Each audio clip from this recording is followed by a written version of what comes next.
मैं Aakarsh Kumar, India education services by Aakarshan. आज मैं आप लोगों को बिहार के महापर्व छठ पूजा के बारे में विस्तार रूप से बताने वाला हूँ। दोस्तों, बिहार में छठ पूजा बहुत ही धूमधाम से मनाया जाता है और यह केवल बिहार में नहीं बल्कि भारत में अन्य राज्यों में भी इसे धूमधाम से मनाया जाता है। तो आज हम सब पूजा करते हैं, बहुत लोगों को देखा है, हमने पूजा करते हुए छठ पूजा करते हुए देखा है, लेकिन क्या वो लोग इसको छठ पूजा के बारे में कारण जानते हैं? छठ पूजा क्यों मनाया जाता है, कब से मनाया जाता है, किस तरह मनाया जाता है? तो आइए हम जानते हैं हिंदुओं के महापर्व छठ पूजा के बारे में। जैसा कि लोग जानते हैं कि छठ पूजा एक बहुत ही महापर्व है। लोग इसे बहुत ही हर्षोल्लास धूमधाम के साथ पूरे भारतवर्ष में इस पूजा को मनाया जाता है। तो आइए हम जानते हैं। इस वीडियो को स्टार्ट करने से पहले मैं आप सभी को दीपावली एवं छठ पूजा की हार्दिक शुभकामनाएं देता हूं। तो चलिए हम इस वीडियो को स्टार्ट करते हैं। महाभारत का हम जब जिक्र करते हैं तो उसमें एक नाम उभरकर सामने आता है और उस व्यक्ति का नाम है अंगराज कर्ण, यानी सूर्यपुत्र कर्ण, जिसको हम सूर्यपुत्र कर्ण भी कहते हैं या सूर्यपुत्र कर्ण भी कहते हैं या अंगराज कर्ण भी कहते हैं या राधे कर्ण भी कहते हैं। कर्ण को हम बहुत सारे नामों से जानते हैं, दानवीर कर्ण के नाम से जानते हैं। तो आइए हम उनके बारे में जानते हैं, क्योंकि जो बहुत कम ही लोग ही जानते होंगे कि छठ पूजा का शुरुआत कर्ण से ही हुआ था। कर्ण के कारण ही आज हम लोग इतने धूमधाम से छठ पूजा मनाते चले आ रहे हैं। तो आइए हम कर्ण के बारे में जानते हैं, किस प्रकार कर्ण की कथा जानते हैं, किस प्रकार कर्ण के द्वारा आज हम लोग छठ पूजा मनाते हैं। कर्ण बहुत ही दानवीर थे, ये पूरे दुनिया को मालूम है। कर्ण बहुत ही दानवीर थे, वो किसी को भी दुख में नहीं देख सकते थे और वो बचपन से भगवान सूर्य नारायण को अर्घ्य देते चले आ रहे थे।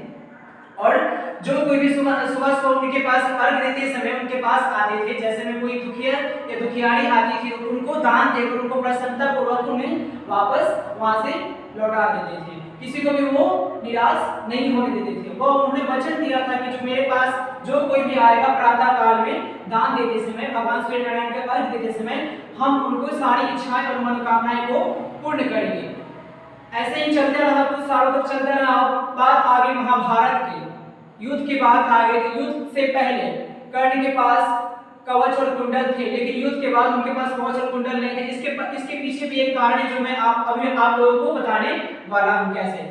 जब युद्ध होने वाला था तो कर्ण जो थे वो अधर्म के पक्ष में थे, यानी कि कौरवों के पक्ष में थे और पांडवों के पक्ष में नहीं थे। कर्ण जो थे वो कुंती के ज्येष्ठ पुत्र थे, यानी कि वो पहले पुत्र थे और ये बात पांडवों को नहीं मालूम थी। केवल अंगराज कर्ण को ही ये बात मालूम था कि हम पांडवों के ज्येष्ठ भ्राता हैं।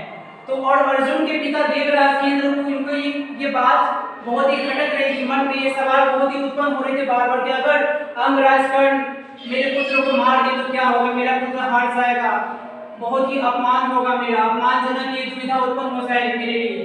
तो उन्होंने अंगराज कर्ण से इसी बात का फायदा उठाया, दानवीर होने का फायदा उनसे उठा लिया गया। प्रातः कालीन देवराज इंद्र ने उनके पास साधु का वेश पकड़कर उनके पास प्रातः काल सूर्य देव को अर्घ देते समय अंगराज कर्ण के पास गए और उनसे बोला, छल पूर्वक बोले। अंगराज कर्ण से उनका कवच और कुंडल मांग लिया गया और अंगराज कर्ण इस बात को जानते हुए भी उन्होंने अपना दान दे दिया, कवच और कुंडल का दान। और इसी को लेकर आज हम लोग जैसे अंगराज कर्ण जो है वो भगवान सूर्य नारायण को अर्घ देते हैं, तो हम लोग भी भगवान सूर्य नारायण को आज अर्घ देते हैं, छठ पूजा के रूप में मनाते हैं। और जो अंगराज कर्ण दान देकर लोगों को प्रसन्न रखते थे, वैसे ही आज हम लोग भगवान सूर्य नारायण को या किसी गरीब को या किसी भिखारी को हम लोग प्रसाद को दान देकर अर्पित करते हैं और उसी के रूप में हम लोग आज छठ पूजा बहुत ही धूमधाम से मनाते चले आ रहे हैं। इसके बहुत सारे कथाएं, लेकिन इसमें से प्रमुख कथा है अंगराज कर्ण